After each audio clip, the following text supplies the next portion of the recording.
Today, we are delighted to have editor Lorie Watkins and contributors Ted Atkinson and Ellen Weinauer to discuss The Literary History of Mississippi, the newest book in the Heritage of Mississippi series.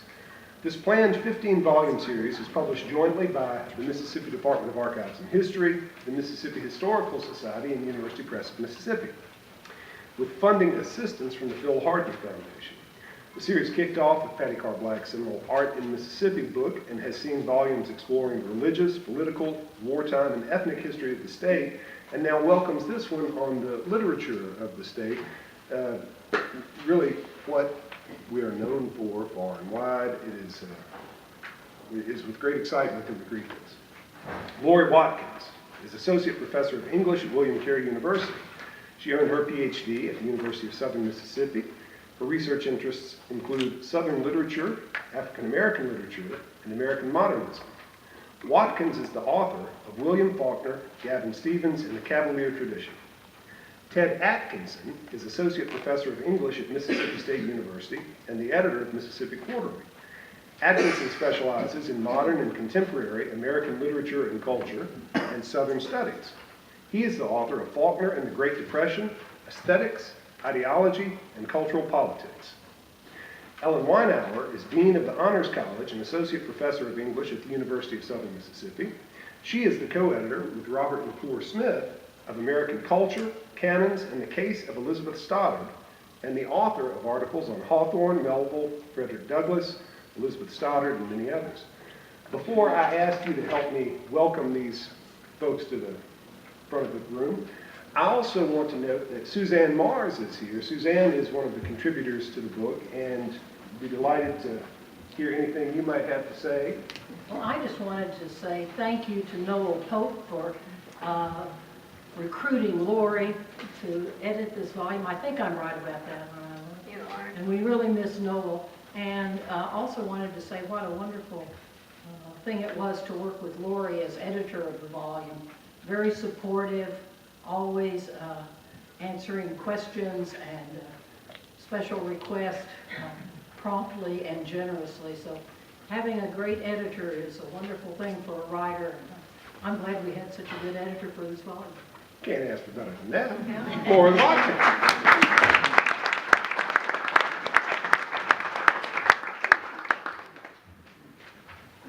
Can y'all hear me okay? I do not have a big voice, so you guys in the back row, if I start to fade out, just do this. I'm still amazed that I got so many wonderful people to contribute to this volume. I was never supposed to edit this book. Study it, sure. Teach it, you bet. But edit it, that was someone else's job. Someone who knew way more than I did. He had other ideas. This mysterious fellow, known to his Facebook friends as Montgomery Snopes, had pushed me to submit the proposal for a full year before I finally agreed. I didn't think I was ready to take on such a big project, but Noel believed in me as usual, more than I did in myself, and I submitted a proposal in June of 2011. Noel was in Hattiesburg a lot that year, despite the fact that he was already living in Starkville, teaching at Mississippi State and editing the Mississippi Quarterly. He'd call a day or two before he arrived for an appointment in town and would have lunch or coffee, and he'd invariably bring up the project after we'd finished catching up with one another. I finally asked him, I said, "Why don't you just write it yourself?" He replied, "I don't want to." I don't have time. I don't have time. I had no idea that he meant that quite literally, because he then quipped, "There are too many C.J. Box novels that I haven't read." And then he added, "You have to know Noel to appreciate this, but if you need someone to contribute a chapter on the left-handed lesbians in Lafayette County, I'm your man." I had no idea to do, what to do with that, so I just said, okay. And I'm really glad that I agreed to do it, and it turns out that the appointments that he had in Hattiesburg were with various doctors, the medical team that had assembled to help him fight the cancer that would later end his career and claim his life. I suspect he wanted me to begin work on it while he was still around to offer advice, and I'm glad that he did. My love for Mississippi's literature runs deep, but none of those are. I first became interested in teaching Mississippi's literature back in 1996 when I taught it as an elective at Collins High School. I've always enjoyed seeing my students connect literature to their own lives, and that happened with some frequency that year, even at the high school level. I think I can illustrate this better if we look at a poem by Mississippi poet Natasha Trethway, one of the authors that Daniel Cross Turner explores in his poetry chapter. I'm going to read her poem, Theories of Time and Space, which is the lead poem in her Pulitzer Prize-winning collection, Native Guard. And there's a copy on your handout, as well as a table of contents for the book. Theories of Time and Space. You can get there from here, though there's no going home. Everywhere you go will be somewhere you've never been. Try this. Head south on Mississippi 49, 1 by 1 mile markers ticking off another minute of your life. Follow this to its natural conclusion. Dead end at the coast. The pier at Gulfport where riggings of strip boats or loose stitches in a sky-threatening rain. Cross over the man-made beach. 26 miles of sand dumped on a mangrove swamp. Buried terrain of the past. Bring only what you must carry. Tome of memory. Its random blank pages. On the dock where you board the boat for Ship Island, someone will take your picture. The photograph, who you were, will be waiting when you return.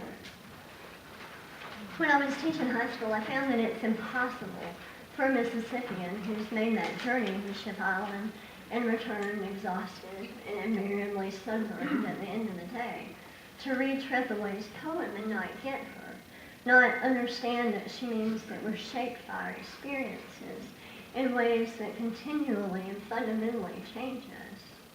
And she writes in this poem, in her recent book, Beyond Katrina, although I intended to consider the impossibility of returning to those places we've come from, not because those places are gone or substantially different, but because we are. By August of 2005, the poem had become quite literal. In other words, Hurricane Katrina changed the meaning of those lines for Tretheway, and for many of her readers who literally could not go home again after the storm. The depth of connection that many of you felt when you read that poem, it's what good literature so often does. And it's also why I've been teaching Mississippi's literature in some fashion for 20 or so years. And it's also why I think this book is so important. I want to read a section from the introduction here titled Why Mississippi, that begins with an epigraph in which Nina Simone says, everybody knows about Mississippi. People at least think know about Mississippi, which made designing a volume like this one especially problematic. I've taught the literature of my home state for 20 years, but when I contemplated organizing a literary history, I was stunned that it had not been written yet. In retrospect, the absence is glaring.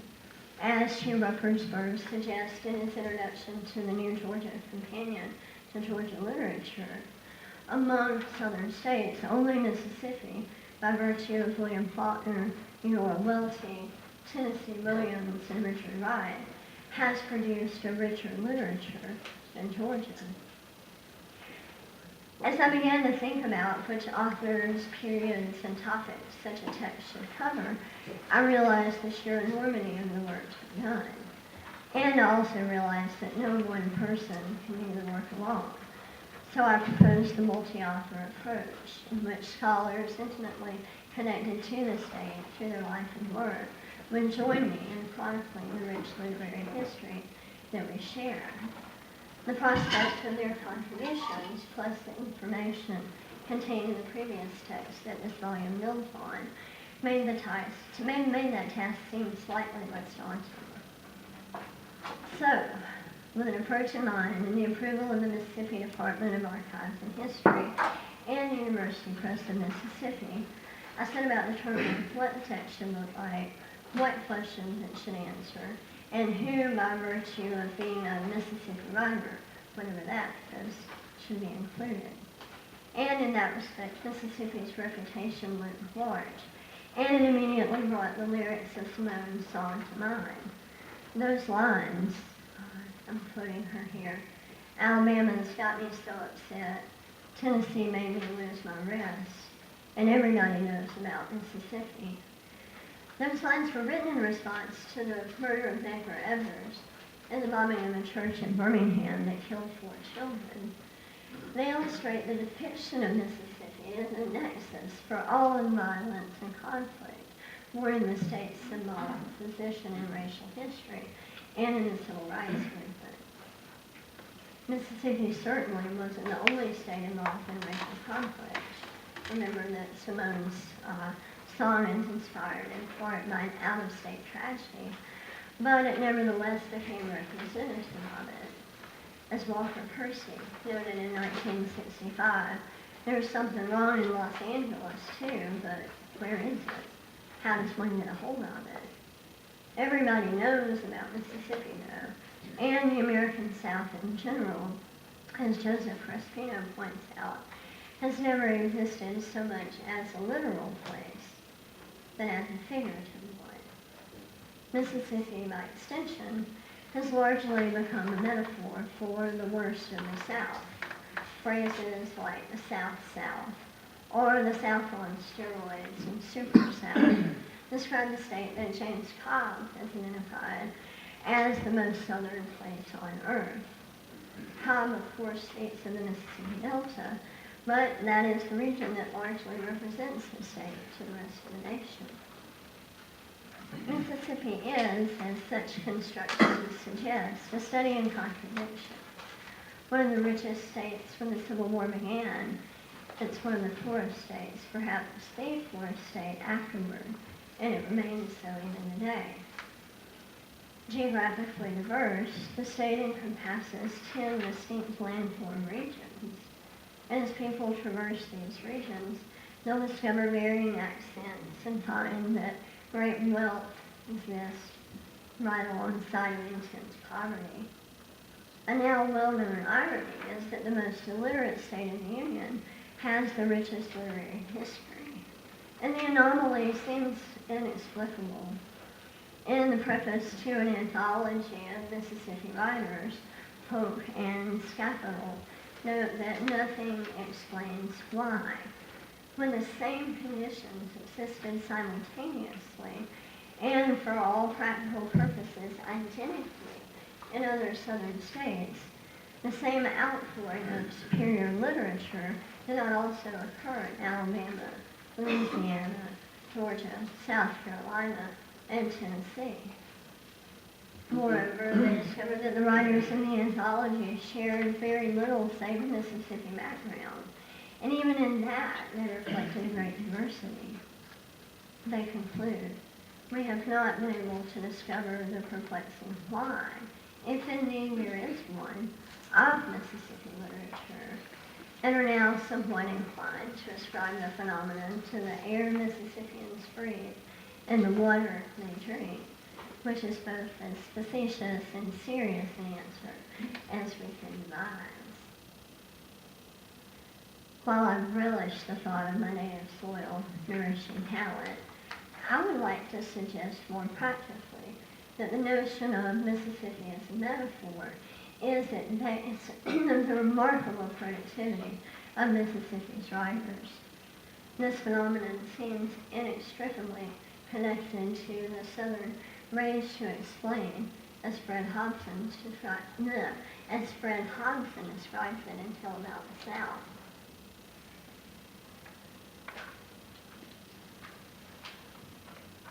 Hobson notes, the Southerner, more than other Americans, has felt he had something to explain, to defend, or to affirm. If, as Crispino suggests, Mississippi is metaphor as the best and the worst of America, and a scapegoat for that very paradox, then those metaphors can only be amplified in the writers chronicling the South's South.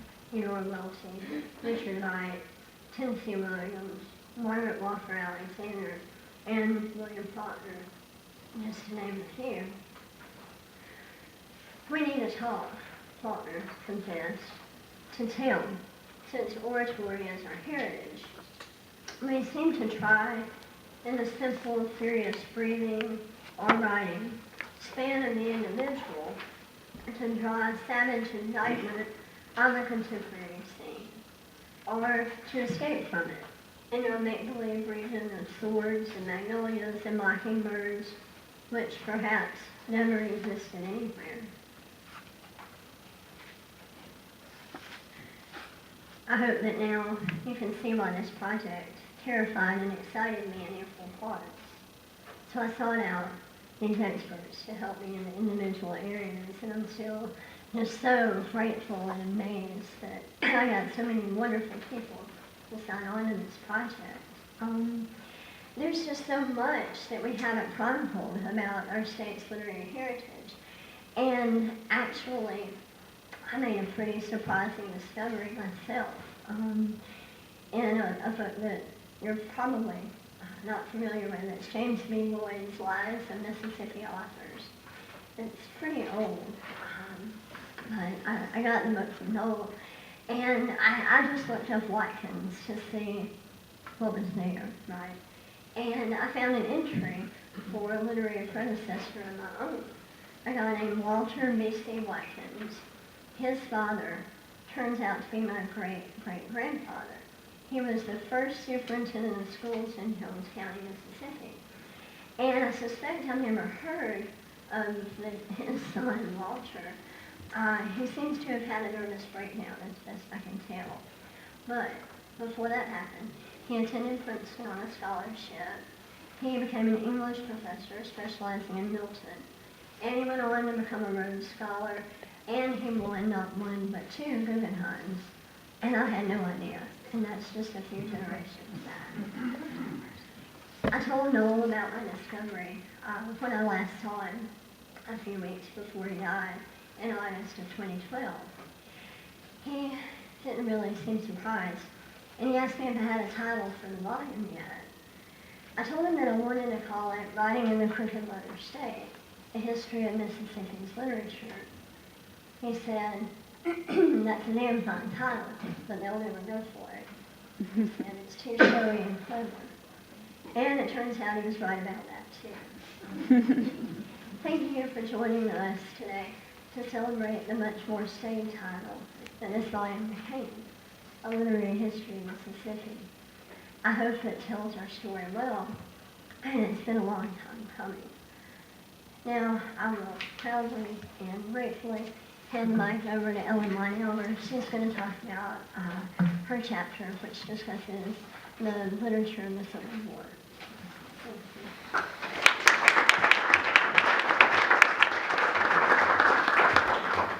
Thank you, everyone, and I have a big voice, so if I'm too loud, you can tamp me down. If I'm too quiet, you can. And I just want to say that Noel was my colleague and a dear friend. He brought me to my first job at the University of Southern Mississippi, and I truly miss him every day. And I think he would be absolutely delighted that Lorie took on this project, and I know he's proud of all of us for the work that we have done.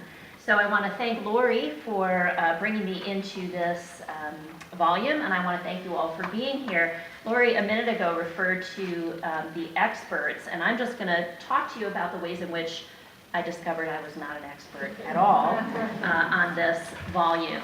So when Lorie invited me to participate in this collection, I was honored and excited. I had been doing some scholarship on the Civil War and on the literature of the Civil War in particular, And I was excited to take that work in a new direction and focus on the wartime literature of what has become my adopted home state. Now I realize I was completely naive about the challenges that I would face in trying to identify, access, and analyze Civil War writing in Mississippi. And I'll talk a little bit more about this paradox in a few minutes. But the thing that's most interesting to me about this literature is that it doesn't really do much about Mississippi at all, or say much about Mississippi. It really talks about the Confederacy. And I think it will really take the post-Civil War era to truly usher in something that we would understand as uniquely Mississippi in our literature.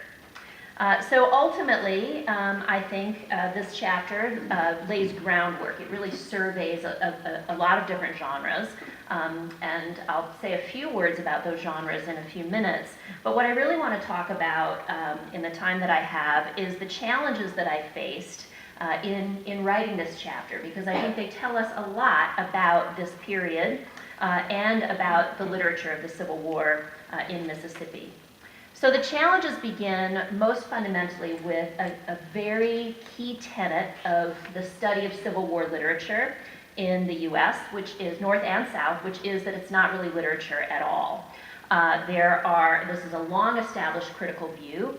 If you think about any of you who studied American literature in college curricula, often sort of begin up to 1861 and they pick up again in 1865. It's sort of a big gap in our study of literature.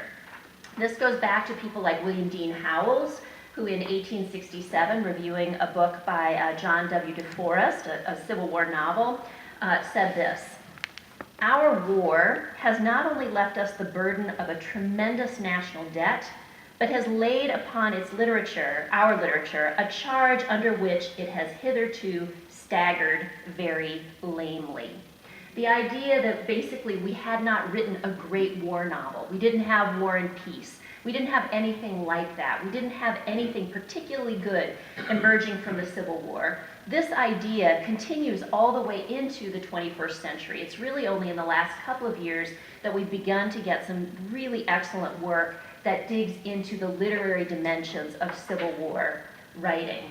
The classic work that sort of solidifies this idea was actually called, it's a work by Daniel Aaron, it was called The Unwritten War. The idea that whatever was produced about the Civil War, it might have been produced by Faulkner down the road, it might have been produced by Welty down the road, but it was sure not produced during the war itself. The belief is that it's propaganda, it's jingoistic, it's writing, it's not literature, so it's not really there. There's not really anything worth studying. This idea that's established about Northern literature is even more, I think, present when we think about Confederate literature, about Southern literature of the Civil War. So if Civil War writing in general doesn't seem to be there, Confederate writing seems to be even less there. The notion that the exigencies of warfare, of a period of total war, this is really our first total war, that those exigencies made the creation of literature, of enduring literature, particularly in the South, a nearly impossible luxury. And here I'll quote William Gilmore Simms, whose patriotic enthusiasm really, he suggested, was preventing him from writing. He said this: "I'm so much excited in this present condition of things that the labor of the desk is irksome. I go to it with reluctance and leave it on the slightest pretext. It will need a year of peace to bring me back to that calm mood which literature demands." The idea is, there's so much happening on the war front. I'm busy thinking about the Confederate cause. I can't be bothered to write novels, right? So that's a crucial idea, is that the martial enthusiasms of wartime really suppress literary production. There were also material impediments, and these are very real. There were few printing presses even prior to the war.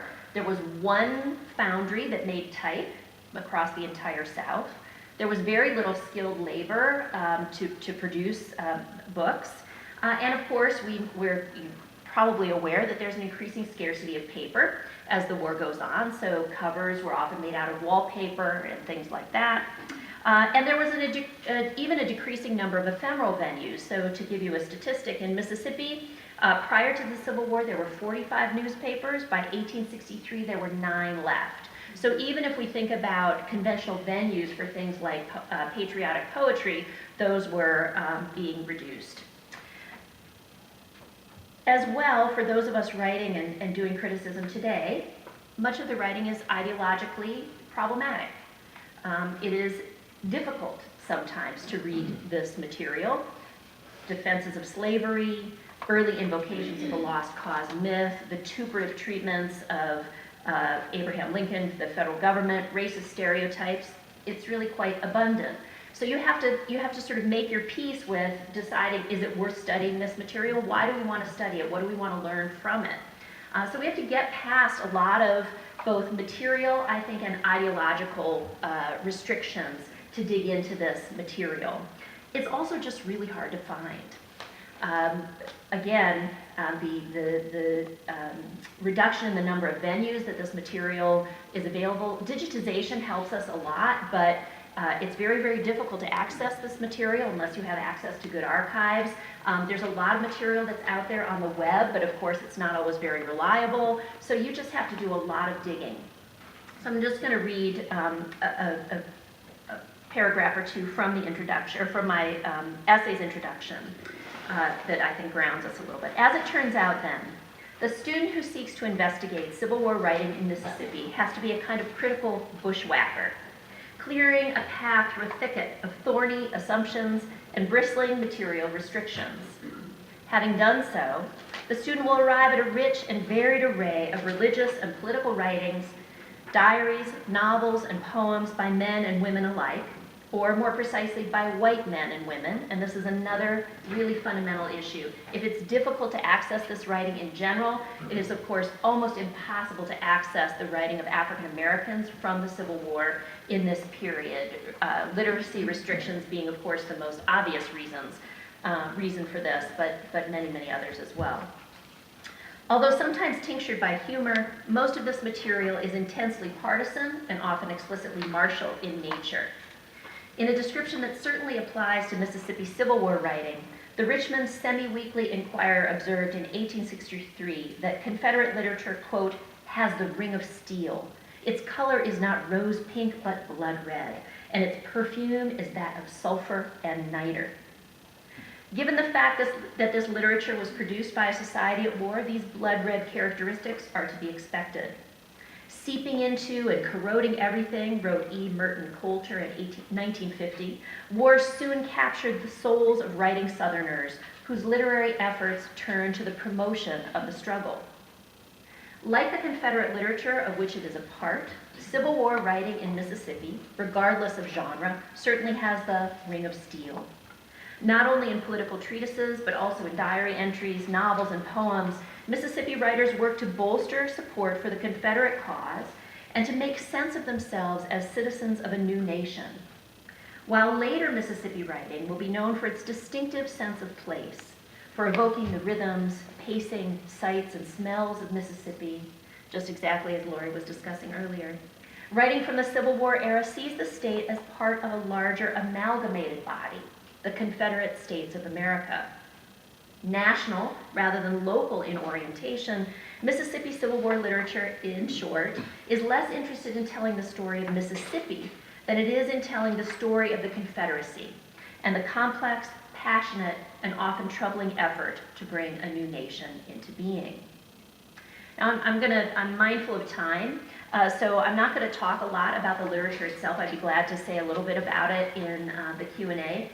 I talk in the chapter about 3 primary genres, diaries, which of course are probably the most common form, the least available, but there's some really, really terrific diaries that give us a real strong sense of what the war felt like on the ground from both a soldier's point of view and from the home front point of view. I talk a bit about novels. These are very, very interesting and also the least common because, as Sim said, the sort of attention to write a long work was difficult to come by.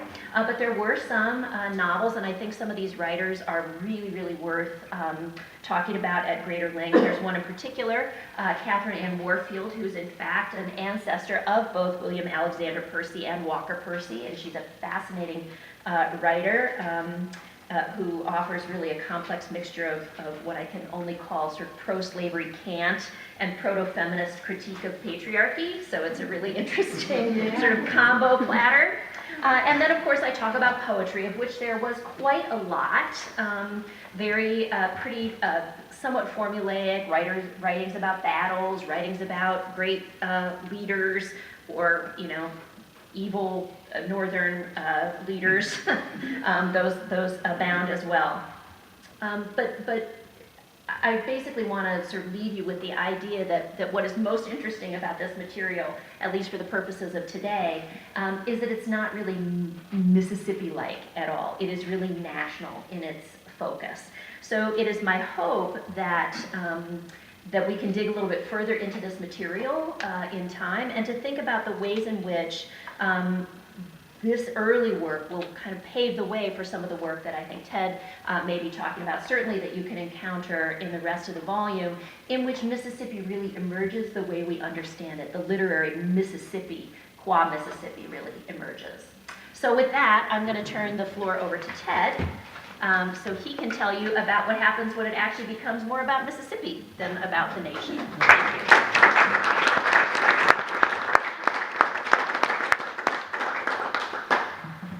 Hey, it's a pleasure to be here. I want to quickly echo the thanks to Lorie for being at the helm of this project, and also to Chris Goodwin and the staff at the Archives for all the work they've done to put this together. This looks like a wonderful series. I'm going to be talking about my contribution to this book that deals more with contemporary Southern studies and the way that I think Mississippi literature is figuring prominently still as we continue to think about Southern literature and what that means now, in addition to what it has meant in the past. So my chapter is Literary Mississippi and the New Southern Studies. So very briefly, I want to define, or at least try to, what the New Southern Studies is. I'm doing contemporary stuff, so I'll be doing a lot of air quoting out here. I'm sorry about that. So this is essentially a kind of millennial turn that takes place in the field of Southern studies, and you can see comparable things happening in American studies and the study of modernism, where scholars start to reassess the field that they're in at the millennial turn and sort of go back to foundational assumptions or terms and start to think about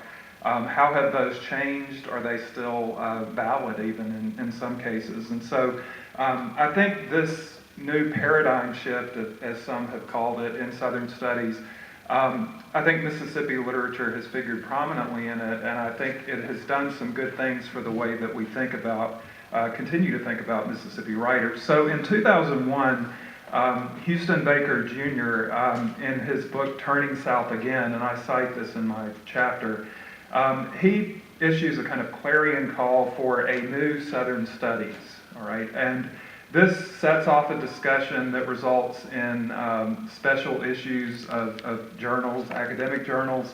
There is now an entire series at the University of Georgia Press called the New Southern Studies series, and you can see, I think that's up to over 10 books at this point, and so they're really doing excellent work.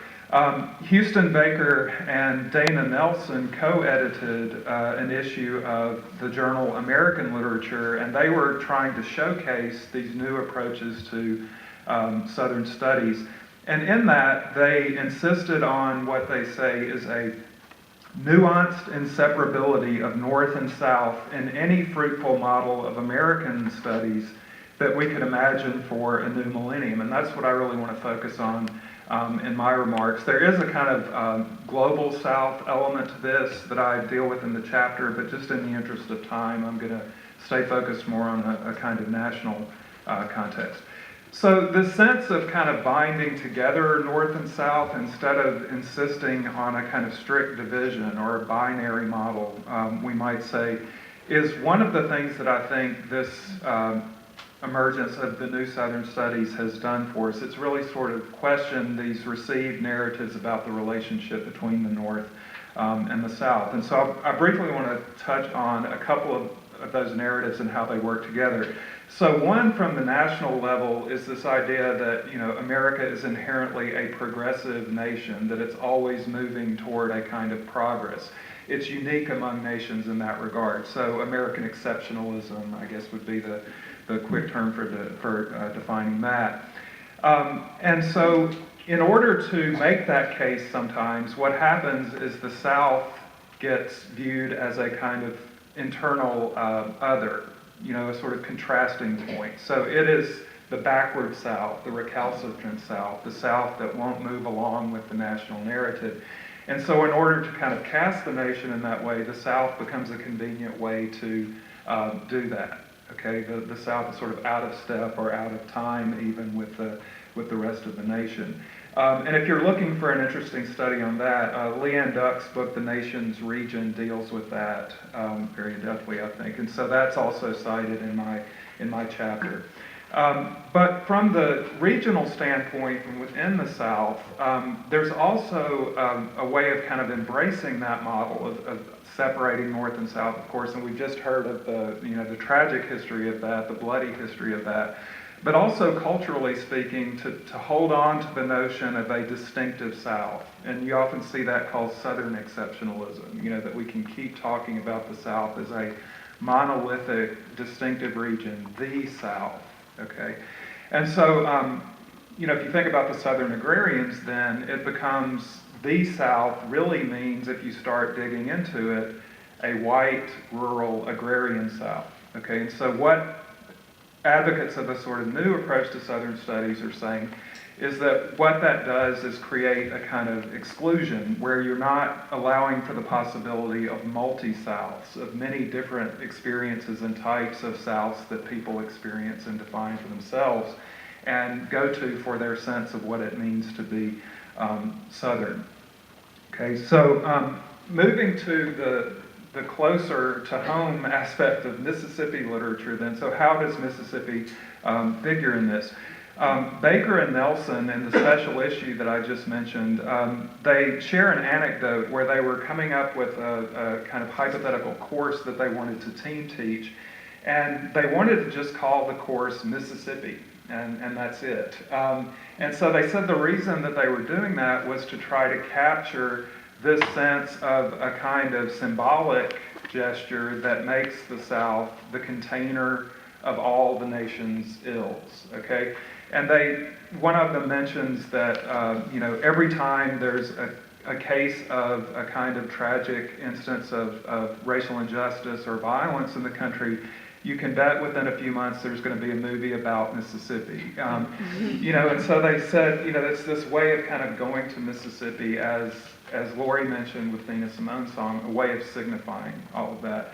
And so one of the most productive moves, I think, in a new approach to Southern studies is to question that exceptionalist narrative, you know, to point out the ways that we can think about the Americanness of Mississippi and the way that that often gets disavowed in terms of national narratives. If we're talking about movies, I think is a quick way to think about that. And so that's getting back to this notion of James Silver, the historian who, you know, published the book Mississippi, the Closed Society. And so setting up that model of Mississippi as closed, a container. In contrast to that, we have what I think is a quotation that anticipates what people in contemporary Southern studies are trying to do, and that is to try to remap the way that we think about North-South Mississippi within the nation. And so I think it was during Freedom Summer, after the violence had really erupted, Malcolm X announced that he was planning to visit Mississippi, and so he got a question from a reporter about, you know, why would you ever think of doing that? And he said, as far as I'm concerned, Mississippi is anywhere south of the Canadian border. All right, and so there's a kind of opening up of that symbolic closed Mississippi to say, you know, to indict really what the nation is trying to disavow and to say, you know, Mississippi defined symbolically as anywhere, so you can't continue to contain this narrative. So in terms of what Literary Mississippi does in this model, and I want to just touch on this briefly, so we're still, hearing a lot, of course, about what I call peak literary Mississippi, and we've already heard that here. When we're thinking about the 40s, say, when Faulkner, Welty, Wright, and Williams are all ascendant, and you can point to those 4 writers. And as Noel Polk said once, most countries would take just those 4 writers, let alone other states. And that's just, the tip of the iceberg, as we've already heard. One of the interesting things that has happened, though, is the way that Literary Mississippi has become a kind of brand, and particularly for the state itself. And this is something that scholars in contemporary Southern studies are interested in, the way that the South or Mississippi gets consumed in culture, right? And so we've seen efforts by the state to, use literature to promote the state in terms of tourism and in terms of kind of redressing, I think, the concerns that I raised earlier about Mississippi always getting held up as the prime example of everything wrong. And so we see, like, the advertising campaign, yes, we can read, a few of us can even write, and you've got this kind of lineup of all these celebrated authors that could have gone on and on and on. So a lot of scholars in Southern studies now are looking at that, the way that literature, film, these other things are participating in these larger kind of commercial, this larger kind of commercial culture that we are all consuming and consumed by on a daily basis. It's also leading to kind of reassessments of those big 4 writers that we're talking about, Faulkner, Welty, Wright, and Williams. And if you go to the collection, then you'll see, I think, a good sort of encapsulation of new work and new ways of looking at those writers. Welty as cosmopolite, for example, is getting away from that idea of Welty as just a provincial figure, sort of close to home, shy and reserved, and kind of looking at Welty as a more radical modernist and subversive in many of her writings and things that she said in public.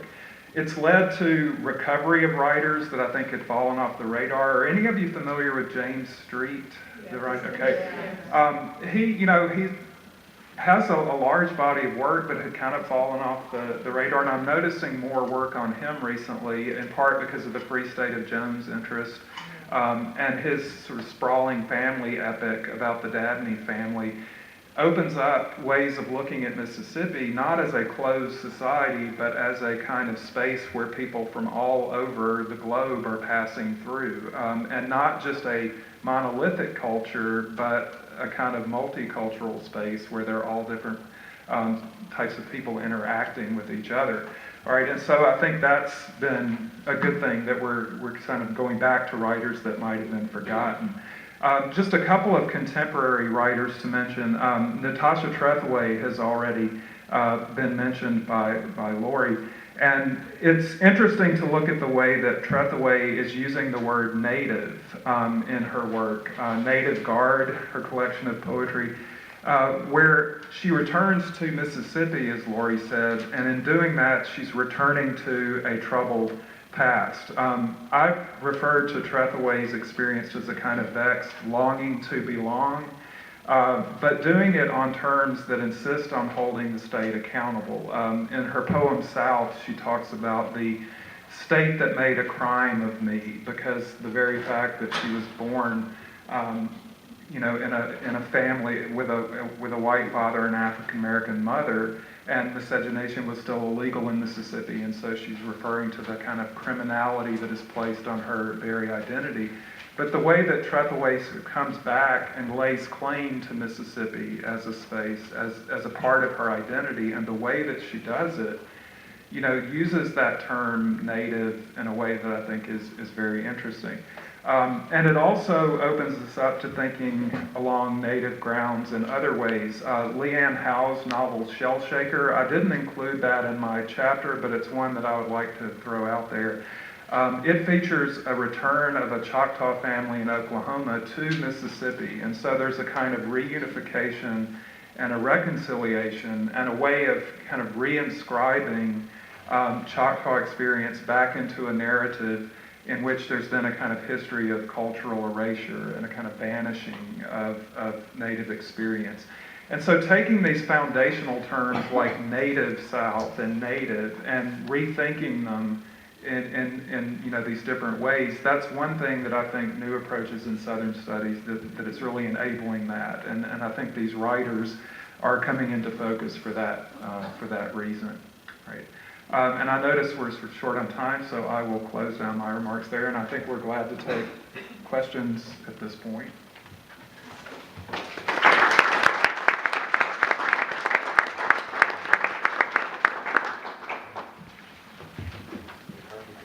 I think we're supposed to stand up here. Come on.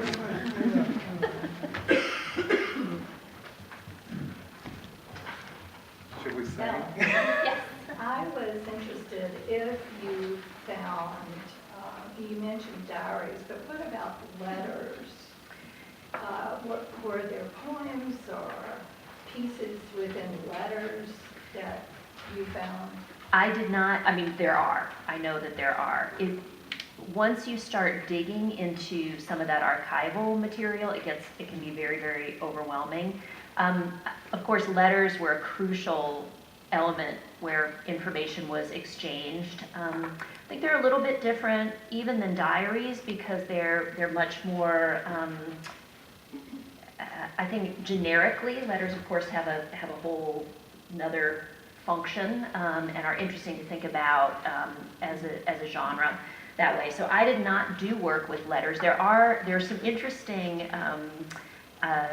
poems that masquerade as letters that are interesting. There's a humorous writer named Asa Hartz who did some interesting material that way. I think that's another piece that's really worth digging further in, yeah, with archives probably. And specific writers.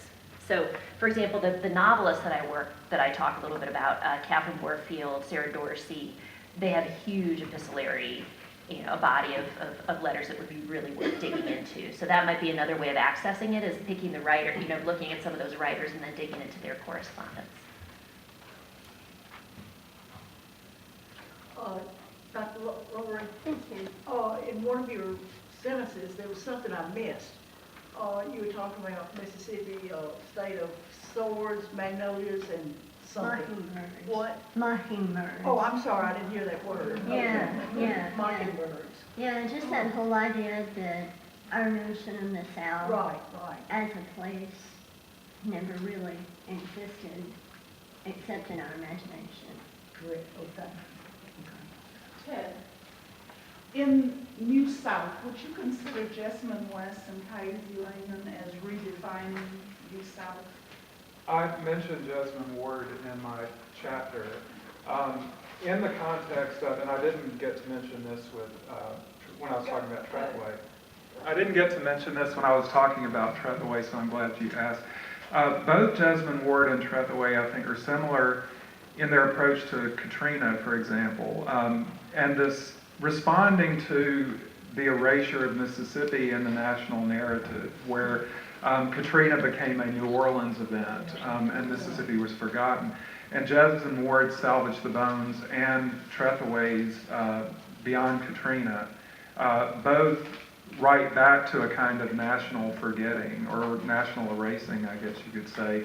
And I think they're perfect examples of the way that new Southern writers are really offering great material for people doing new Southern studies and interested in the relationship between the region and the nation. I think I recall the national newscast at the time of Katrina when they said this thing's going to hit Texas, Louisiana, Alabama, and Florida. The land. Right, the Yeah. They even had maps on TV of The land map? that blew down. Skip, Alabama.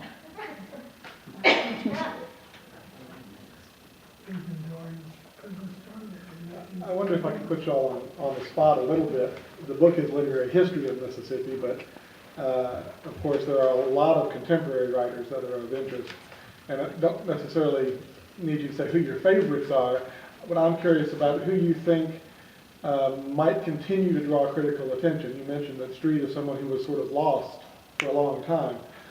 Faulkner never was, obviously. We've got people out there, Donna Tartt, John Grisham, whomever. Who do you think is going to still be important, or who's going to be looking to be rediscovered maybe, 40 or 50 years down the road? I'm not going to predict that. But I do want to mention, I think there's I'm going to think about rediscovery, because I'm a 19th century scholar, and so I want to mention Warfield and Dorsey again. I did a paper recently on Catherine Warfield. She's got a very, very crazy book called The Household of Bouverie, which was published in 1860.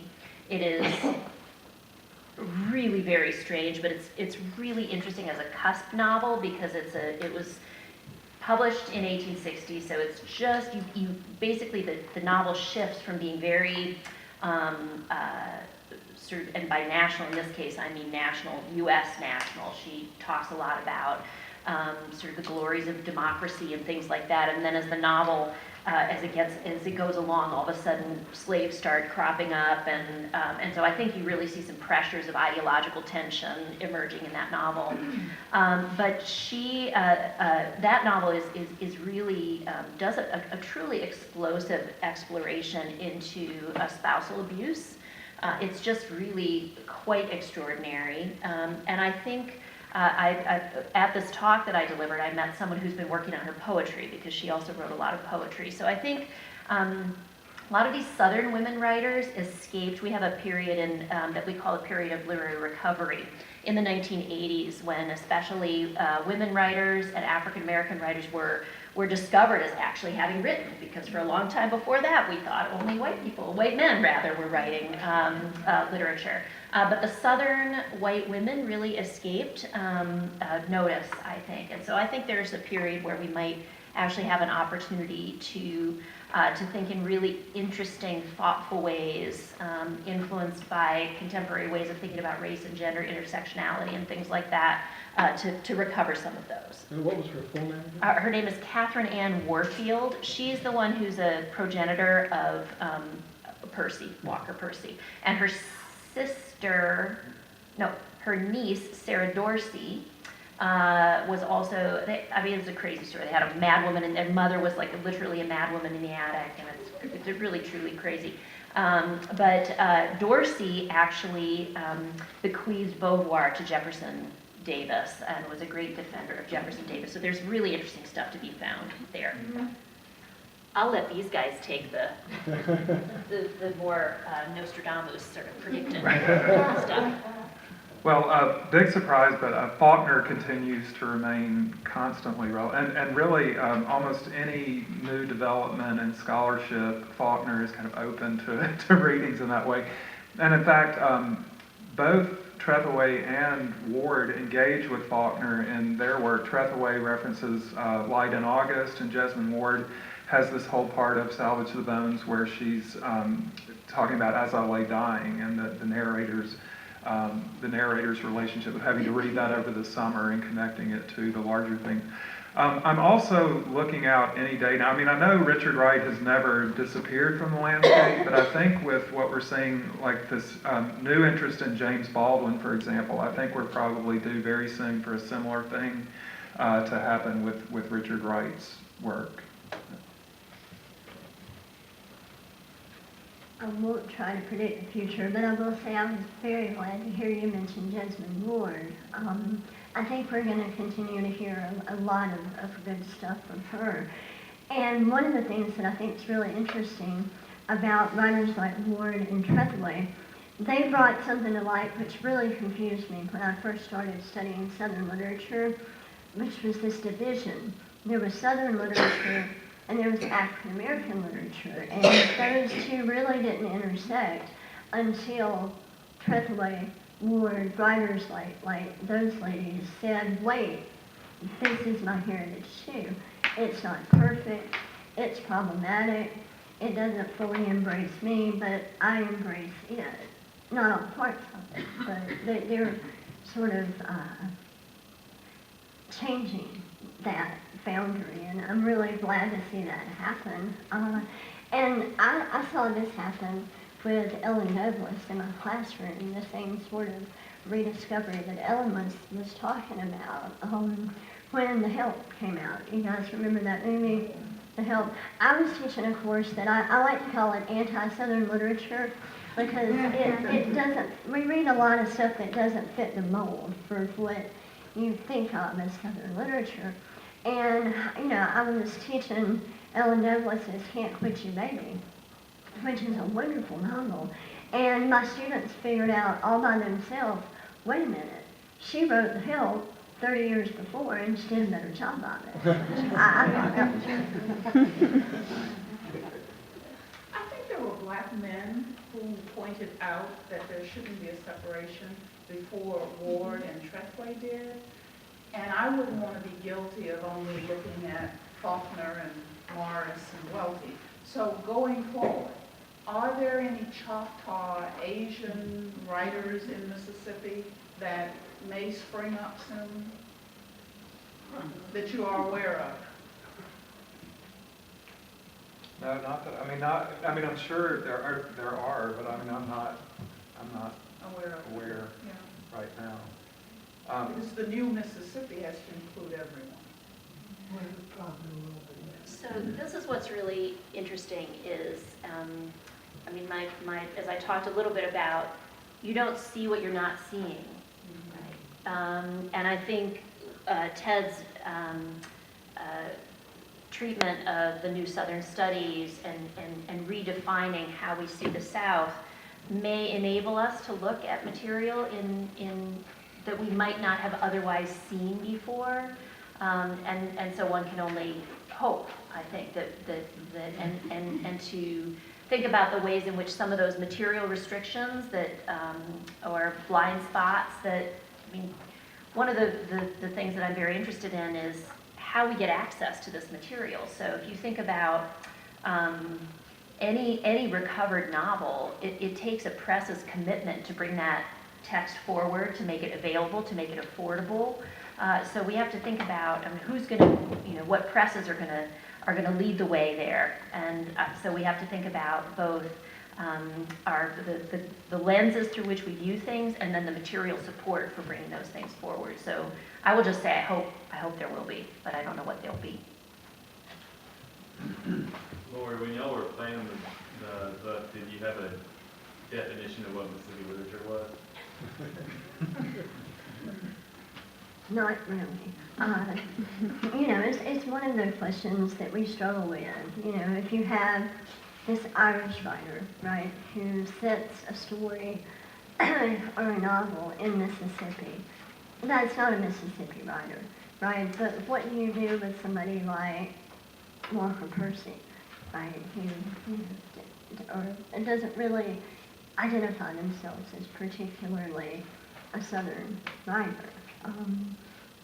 It's common sense, really, is the guide that we used. And, I'm sure there is so much that I had to leave out. And, I knew that I was leaving stuff out, but I had 400 pages, right? I would have loved to have included a chapter on journalists in the Civil Rights era. Right, to me that's a glaring absence. I would have loved to have included in a history of Mississippi's literature a sort of a chapter that comprehensively looked at all of those histories. But, I constantly found myself having to